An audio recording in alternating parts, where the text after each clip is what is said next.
Hello guys, ang sakit ng ilong ko, bakit kaya?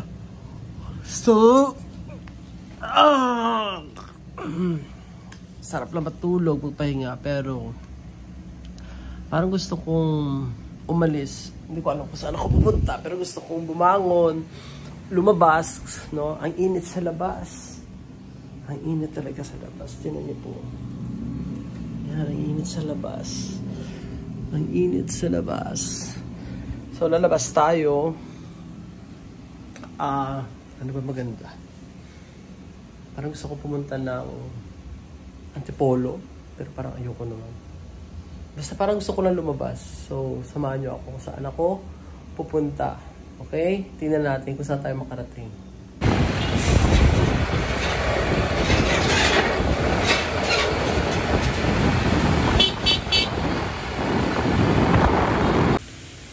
Habang nasa biyahe na nga kami mga kaibigan, napaisip ako kasi ang tagal ko na talagang iniisip na gusto kong mag-content ng gusto kong tawag nito magyaya ng aking papakainin, no, kasabay na kumain at makapagkwentuhan. Strangers po 'yon.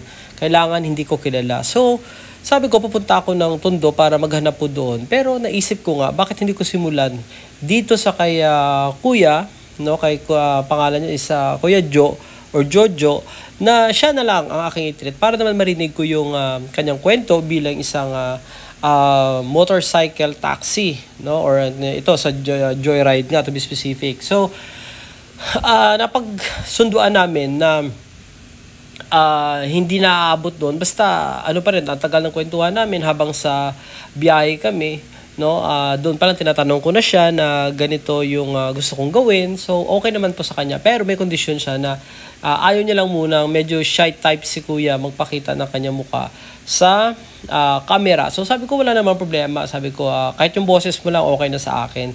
So maghahanap tayo ng pwedeng makainan. So ang haba ng biyahe namin guys from Taguig, umabot na kami ng Manila, actually malapit na actually sa Tondo, no, bago kami nakapag-isip na mag-stop sa isang restaurant. Sabi ko sa kanya, maghanap ka basta makapag-park ka, at yung restaurant na yun sana walang music, no, para hindi naman tayo mga-copyright. So sabi niya, di sige. So yun, dire-diretso na po yung aming biyahe hanggat nakarating po kami sa isang restaurant.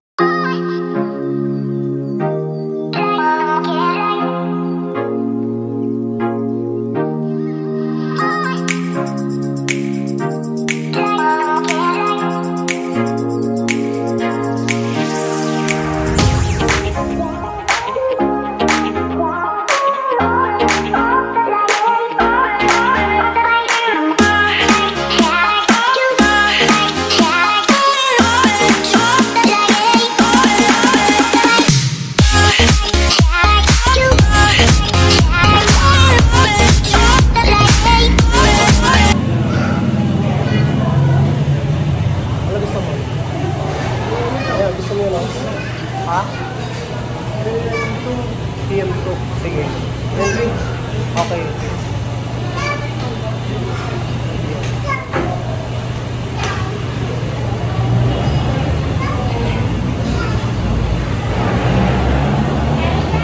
Halo-halo. Halo-halo. So,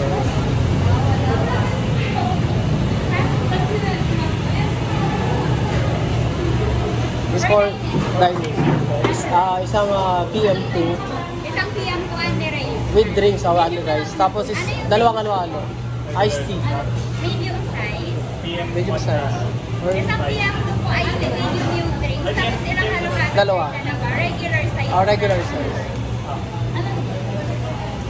PM2 only rice or iced tea medium. Tapos dalawang halo-halo na regular. 440. Ay, crema na lang.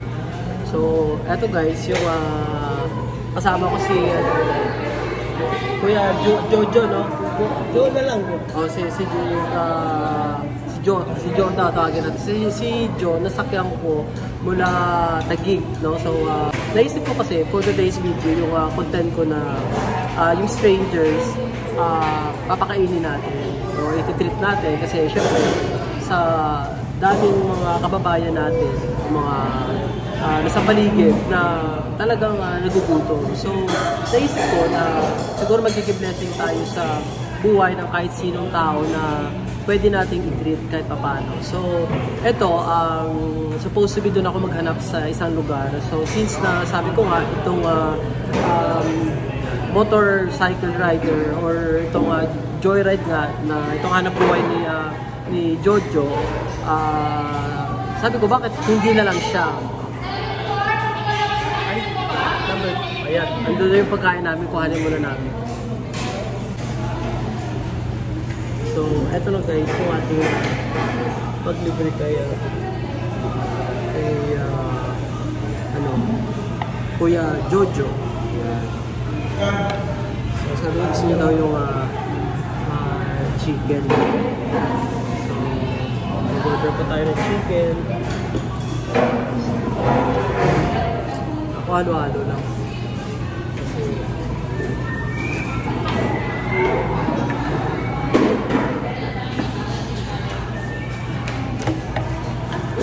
Busog naman ako. Kaya siya lang. So, itong si Kuya Jojo, ayaw mo pakita sa camera kasi camera shy mo siya.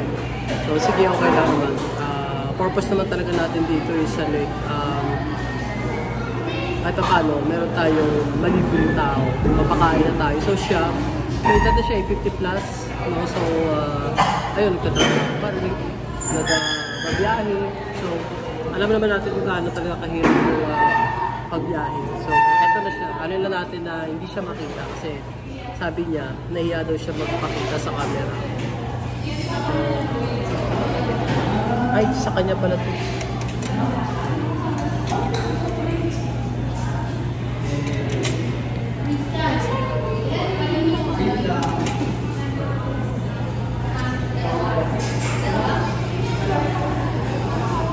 So, magano-ano lang ako.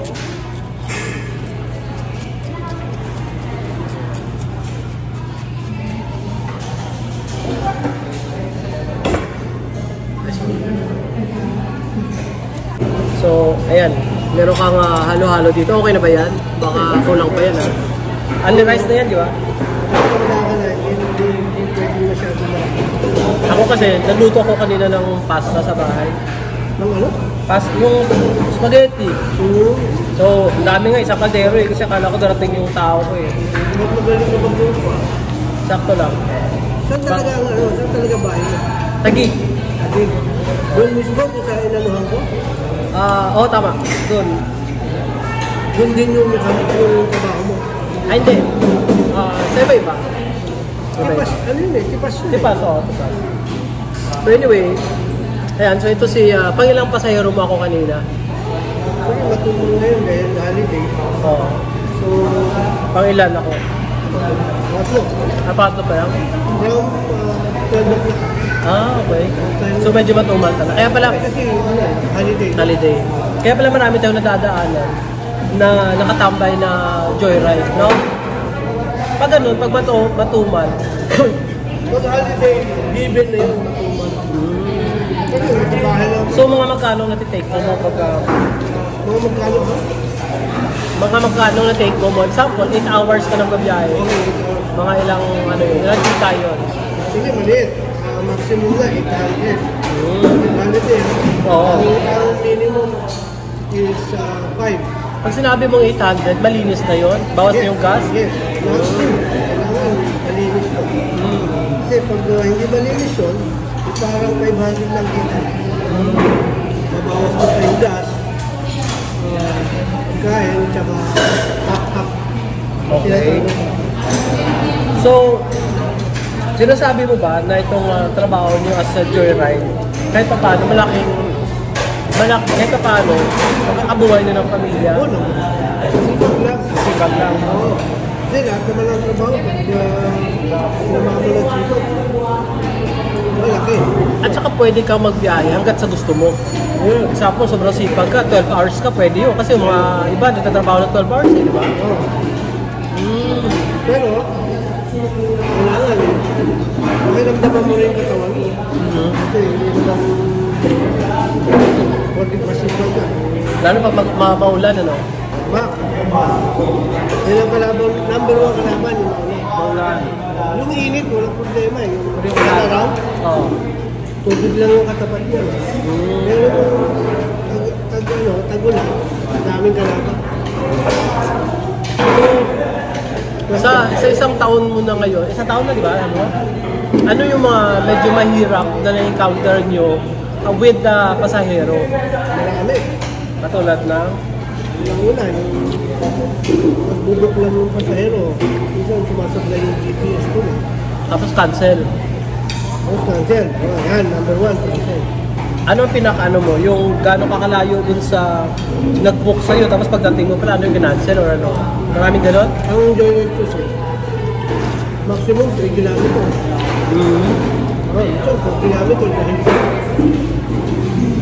ilog ko na, Oo.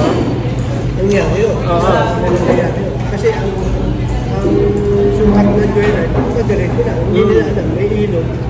May sapa, may creek. So, bakit nung nag-iba ka ng trabaho, bakit joyride ang, yun, pagbabiyahe ng motor, yung naisip mo? Mas madali? Joyride, wala ka namang amo eh. Yun, yung ano. Yung oras, gusto mo bumiyahe ng 12 hours, gusto mo bumiyahe ng 8 hours. So, sa hawak mo, Hawak mo oras mo. Ngayon, pag kumita ako nung wala pang 8 hours, win. So, yun, maganda yung Yung ano nyo po, yung misis nyo po may trabaho din o sa bahay lang? Actually, wala trabaho dahil ayoko siyang Sa bahay lang. gusto kong tutok siya sa mga Anak mo. Tapos yung anak nyo po, yung sabi mo 4 o 5? Tapos, ano yun, nag-aaral lahat? Nag-aaral lahat Yes, siya graduate.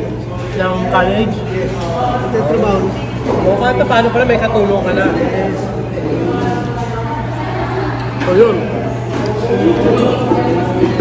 Kasi minsan, no, ang dami ko nakikita ng ano eh, mga joyride riders, or hindi joyride, merong mga, ano ba yun, move it, merong angkas, na alam mo yung pag malakas ang ulan, talagang wala, patay yung business nila, di ba? Lalo pa nung bagyo, di ba, ilang araw yun. So, syempre, ang mga risk kasi pag bumiyahe ka, tapos maulan, syempre yung aksidente. Tapos yung pasahero, maulanan, yes, syempre ako, lagi akong, naranasan ko rin yun, na nag-book ako, tapos biglang umulan, so wala akong magawa, kinancel ko talaga. Pero kahit pa paano, binigyan ko ng pera yung 50 pesos para lang dun sa papunta, panggas. Actually, dami nangyayari sa akin yan eh. Lalo pa yung minsan merong mga example, nag-book ka, tapos nag-change plan ka, tapos dumating yung driver, alam mo ginagawa ko, tinetext ko yun eh, sabi ko pahingi ako ng GCash number mo, tapos sinisendan ko, kasi syempre, i-consider natin na nag-gas sila papunta doon sa kung saan kayo dapat sunduin, di ba? So, ayun, kasi mahirap din talaga yung driver. By the way, sana all itong klaseng customer. May mga customer kasi hindi nila alam 3 kilometers ang pick-up location from location of rider. Pagdating doon, kinaka-cancel na. Oo. So yung 3 kilometers, kung konsumo mo yung gas na nagamit ng rider, kahit paano, 20 pesos, malaking halaga nun. Malaking halaga na sa amin. So sana all, gantong customer, parehong ugali niyan. Bibigay na pera via cash dahil doon sa nagastos sa gasolina ng rider dahil na-cancel niya. Hindi, ano na talaga yun? Siyempre ko, ang tao doon parang naging considerable ka sa iba, diba? So, tapos ito ba, yung tanong ko,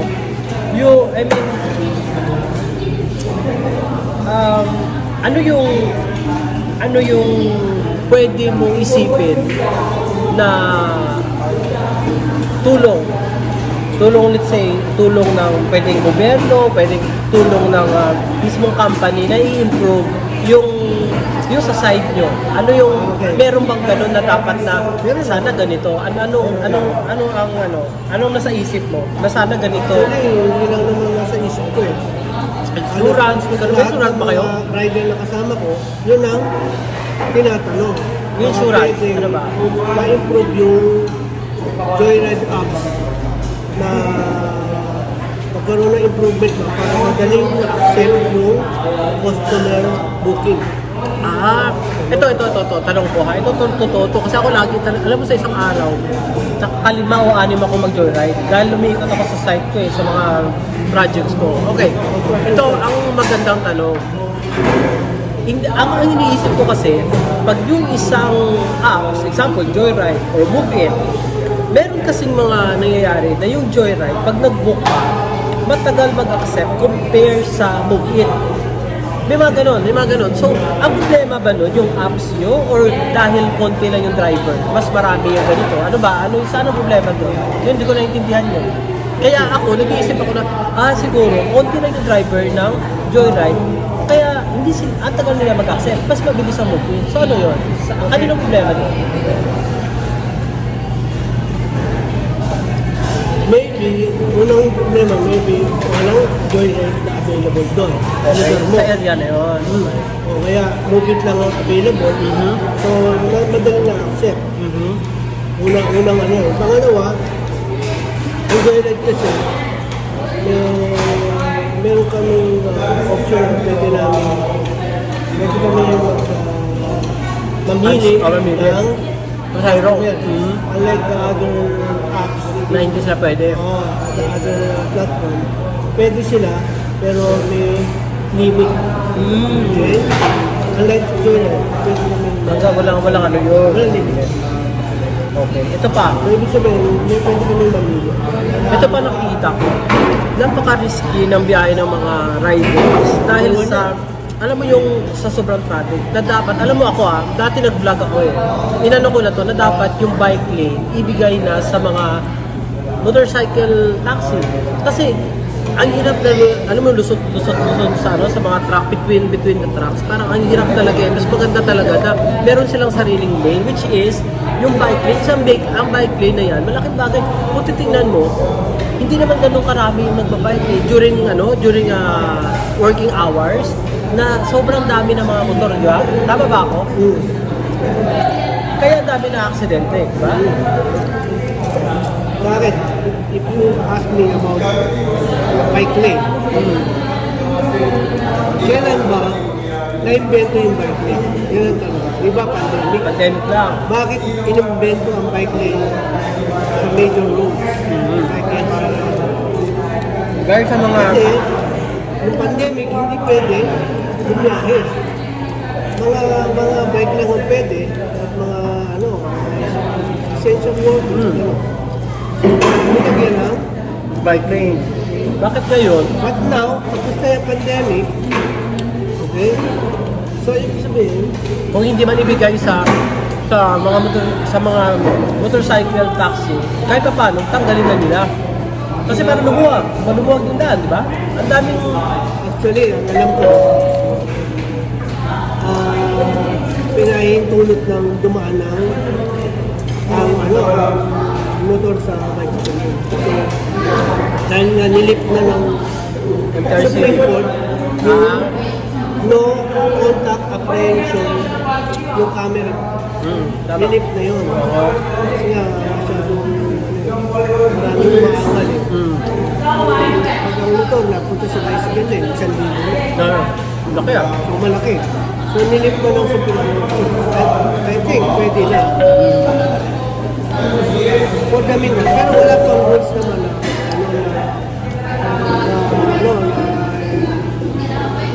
bicycle na yun. So pwede pa sa yun ang alam ko sa balita.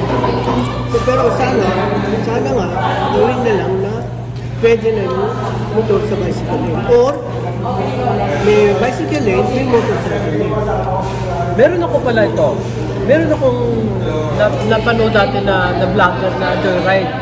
Nag-complain siya. Actually, tinanggal siya sa joyride kasi nagpa-vlog siya. Ang pinaprotesta niya ng 20%. yung sa may tip. Di ba?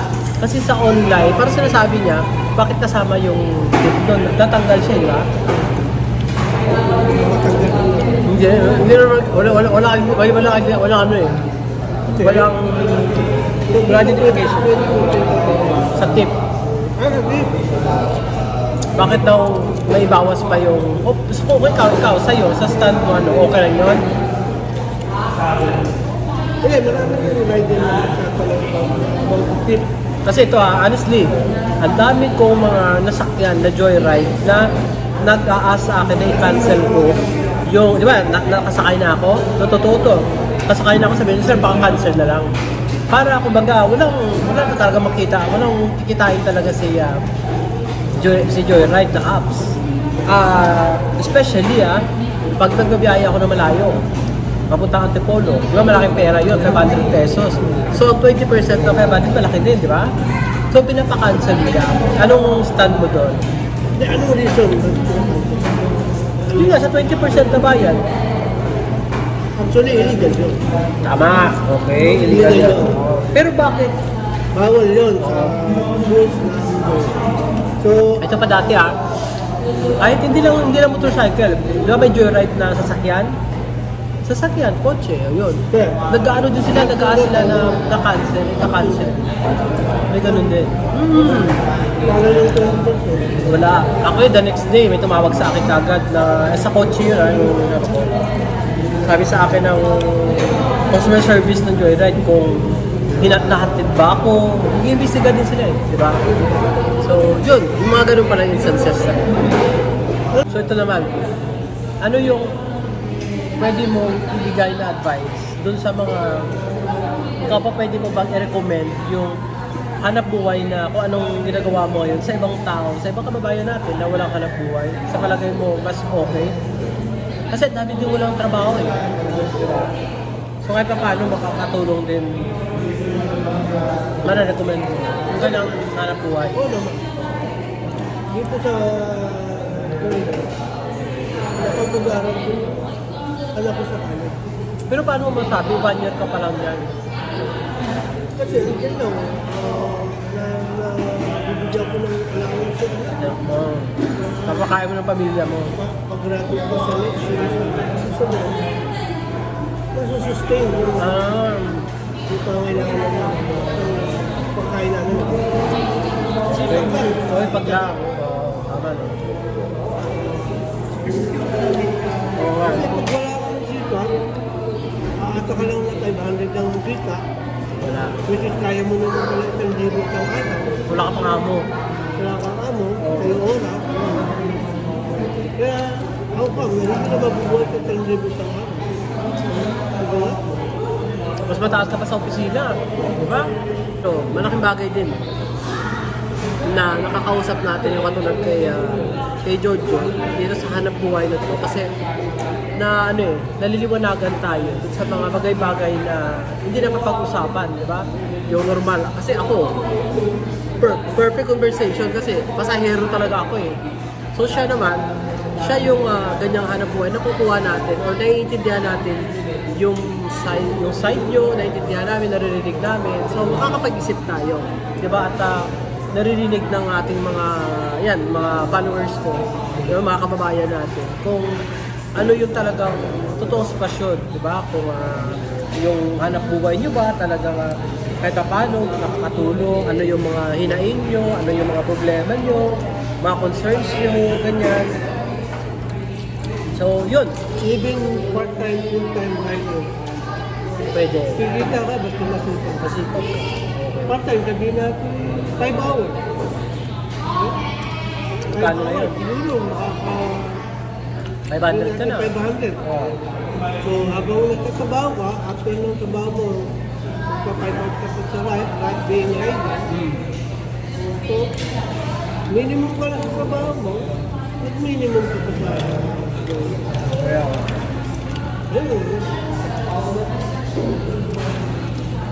Kanin ka pa? No.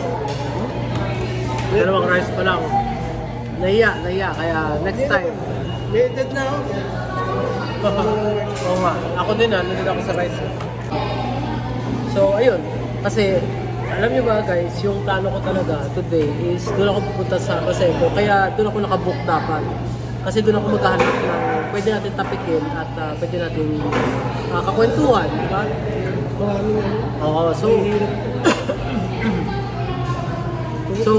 pero ako kasi gusto ko yung different walks of life. Kung sino lang, kung driver, kung sa sa araw-araw kasi natin, hindi lang naman, pag sinabi ko pala, hanapin mo mahirap yun talaga. Hindi, kahit sinong tao, talaga nowadays, marami talagang, kahit paano, yung ganitong klaseng bagay, nakakakilala natin.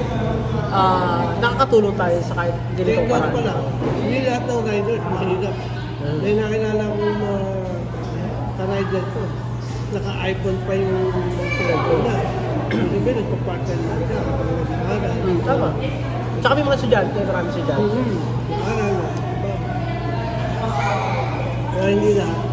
Sana, katulad ni Sir, na magandang puso, pag financial, bibigyan ng tip. Dahil understand niya na nagagamit kami ng gas. Papunta dun sa location. Kasi Ay, iba, ito pa. Ano pala masasabi mo doon naman sa, ito nangyari din sa akin doon. Marami ding mga driver ng ganyan, ng mga joyride na nag-a-accept. Maya sasabihin, sir, pa-cancel na lang. Kasi ganito, iba-ibang rason. So ano bang nun? Ano naman ang nun? Anong stand mo yun?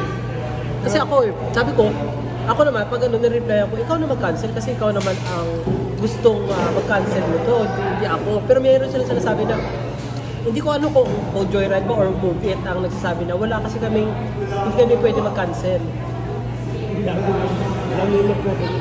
So anong stand mo doon? Ang joyride ba pwede mag-cancel?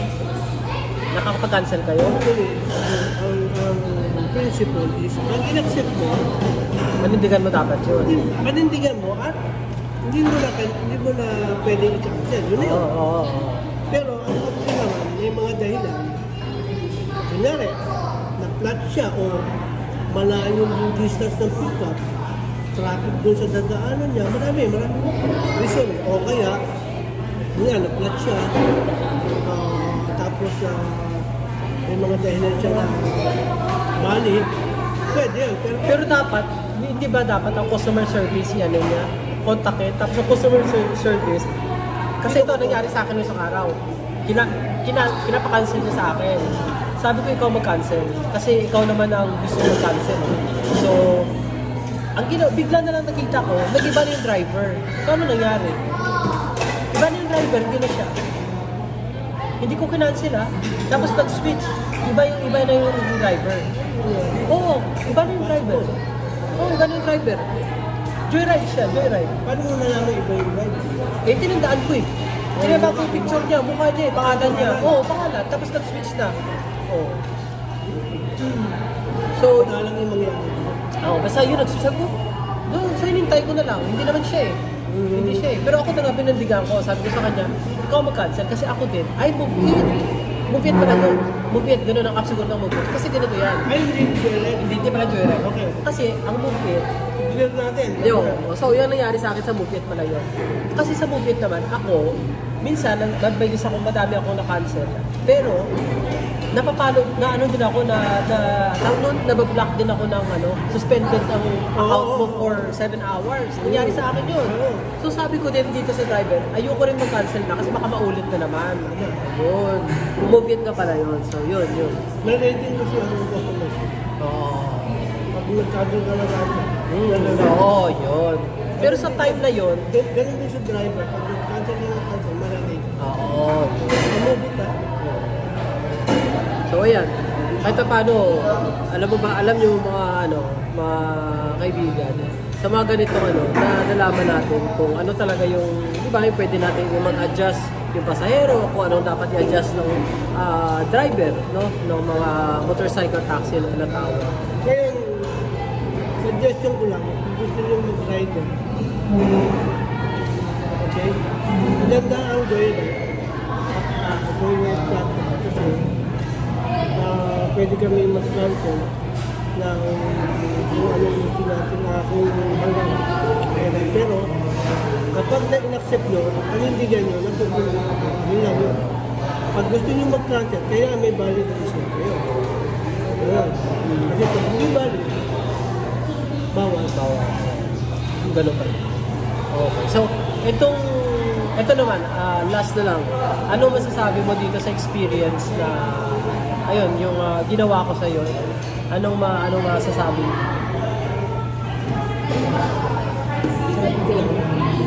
Maganda ang adhikain ni Sir. Dahil, kaya, katulad yan, Yung mga mga manonood natin, may matutunan. may matutunan, Maintindihan yung trabaho nyo. about the riders and customer. Okay? At may natutulungan din siya kahit paano. In a way na, kung ano yung mga dapat, those and don'ts ng customer at ng rider. Bilang rider. So far, yun ang natin na mga kaibigan, no? So, next time, abangan nyo kung ano na naman yung ating, sino na naman yung ating malilibre dito sa merienda na to, no? Para kahit paano, yung kwento na naman nila, marinig natin. So, Thank you nga pala, ating vlogger. Kung siyang tulad ko, ibang tao, makausap at kasama sa kwentuhan. ito, tulad nito. Sana lumago pa ang kanyang mga vlog na magkaroon ng mensahe sa iba't-ibang tao. So, yun. Thank you sa inyong panunood, mga kababayan. So, tingnan natin sunod kung sino na naman natin makasalubong. Okay? So, thank you. Bye!